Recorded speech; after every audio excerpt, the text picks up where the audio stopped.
अहाना को मिला 2000 मूर्तियों का बड़ा ऑर्डर। बुआ जी और चाचा को लगा बड़ा झटका।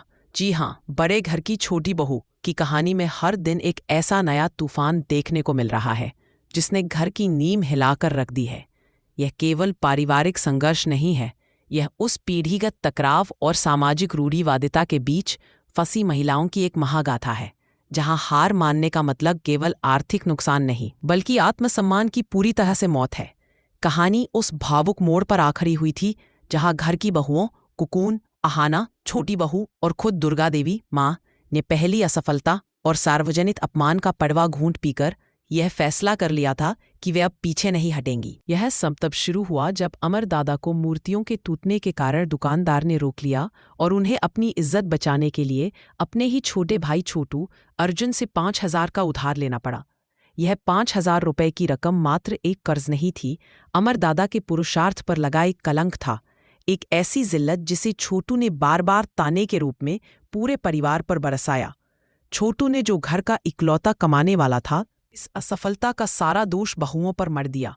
उसके शब्दों में तीखापन था, ये सब आपको बर्बाद करके रख देंगे दादा, और घर की बहुओं के इशारों पर नाचोगे तो यही होगा। छोटू का अहंकार और उसका डर दोनों उसकी बातों में साफ झलकते थे। उसे इस बात का डर था कि उसकी अच्छी नौकरी और उसकी सामाजिक प्रतिष्ठा, जिसे वह बड़े जतन से संभाल कर रखता था, कहीं इस ऊंची काम की वजह से खराब ना हो जाए। उस अपमान और जिल्लत की आग ने ही इन औरतों के इरादों को फौलाद बना दिया था। उन्होंने तय किया कि वे बची हुई और अच्छी तरह से सुखी हुई मूर्तियों को, जिन्हें उन्होंने अपनी पहली गलती से सबक लेकर तैयार किया था, घर के सामने वाले मैदान में खुद बेचेंगी। दुर्गा देवी ने अपने बेटों की बेरुखी और अपने पति के अपमान को देखकर खुद यह जिम्मेदारी उठाई थी, क्योंकि वे जानती थीं कि अब बेटों पर निर्भरता काम नहीं आएगी। उनके इस फैसले ने घर में जैसे एक और महाभारत छेड़ दी। छोटू, जो पहले ही अपनी अच्छी नौकरी का हवाला देकर पत्नी अहाना को रोक रहा था कि लोग मुझे ताने मारेंगे, वह तो आग बबूला हो गया। उसके लिए उसकी पत्नी का बाजार में उतरना उसकी मर्दानगी और परिवार की इज्जत पर सीधा हमला था। लेकिन सबसे ज्यादा खुशी बुआ जी और चाचा को हुई। वे शायद इसी मौके की तलाश में थे कि परिवार टूटे और उन्हें तमाशा देखने का मौका मिले। वे छोटू के कान भरने लगे, उसे याद दिलाते रहे, देखा, कहा था ना, अब बड़े घर की औरतें बीच चौराहे पर बैठकर तमाशा बनेंगी। हमारी इज्जत का फलूदा निकल गया। पिमा भी कहाँ चुप रहने वाली थी, उसने हर पल उन्हें कोसना जारी रखा। अब घर घर जाकर टोकरा सिर पर उठाओगी क्या? उसके लिए यह बहुओं की स्वतंत्रता नहीं बल्कि उनका पतन था। लेकिन अहाना, जो सही मायनों में इस घर की समझदार बहू थी, उसने जुबान से कम और अपने काम से ज्यादा जवाब देने की ठान ली थी। वह जानती थी कि यह लड़ाई सिर्फ पैसे की नहीं बल्कि आत्मसम्मान की है, और सबसे बढ़कर उस कला को जिंदा रखने की है जिसे दुर्गा देवी ने वर्षों से पाला था। पहले दिन वह मैदान में जाकर बैठ गईं। धूप तेज थी और उनका स्टॉल उस भीड़ भाड़ वाले बाजार के मुकाबले एक कोने में छोटा सा दिखता था। पड़ोसियों ने उंगलियां उठाई, कुछ ने मजाक उड़ाया, और बुआ जी चाचा के भेजे गए कुछ लोगों ने जानबूझकर उन्हें नीचा दिखाने वाले कमेंट्स किए। बड़े घर की बहुओं को यह सब करने की क्या जरूरत है?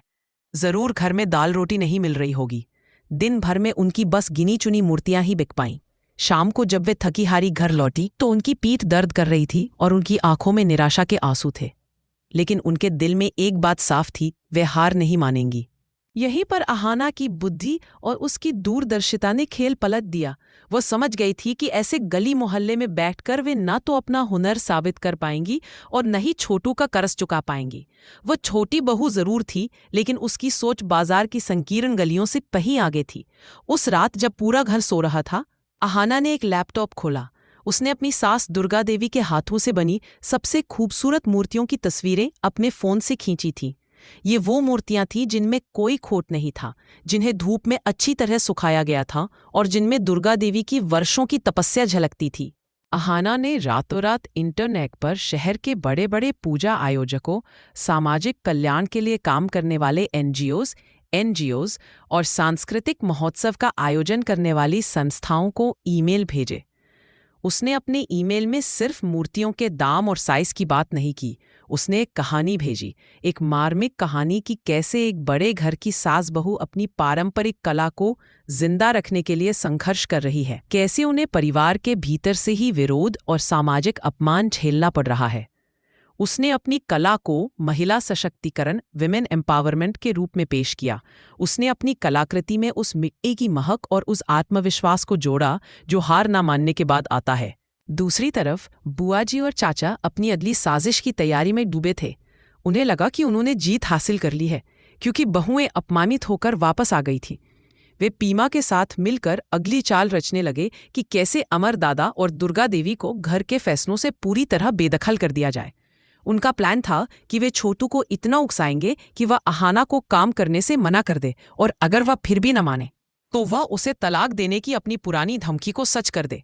उनकी खुशी का ठिकाना नहीं था। वे अपने आप को घर के असली वारिस समझने लगे थे। वे इस बात से अनजान थे कि अहाना का फेंका हुआ पासा एक ऐसी चाल चलने वाला था जो उनके सारे मंसूबों को धुआं कर देगा। अगले ही दिन जब वे फिर से मैदान में अपना छोटा सा स्टॉल लगाकर बैठी थी, बस एक औपचारिकता पूरी करने के लिए, क्योंकि कल की निराशा अब भी ताज़ा थी, अहाना के फ़ोन की घंटी बजी। फ़ोन एक बहुत बड़े गैर सरकारी संगठन की तरफ से था, जो राज्य स्तर पर महिला उद्यमिता को बढ़ावा देने के लिए बड़े पैमाने पर काम कर रहा था। उनकी टीम को अहाना की भेजी गई कहानी और मूर्तियों की तस्वीरें इतनी ज़्यादा पसंद आईं कि उन्होंने न सिर्फ अहाना और उसके परिवार को अपने अगले बड़े अनेले में मुख्य अतिथि के तौर पर बुलाने का फैसला किया, बल्कि उन्हें अपनी सभी शाखाओं के लिए कुल 2000 मूर्तियों का बड़ा ऑर्डर दे दिया। अहाना के हाथ से फ़ोन लगभग छूट ही गया।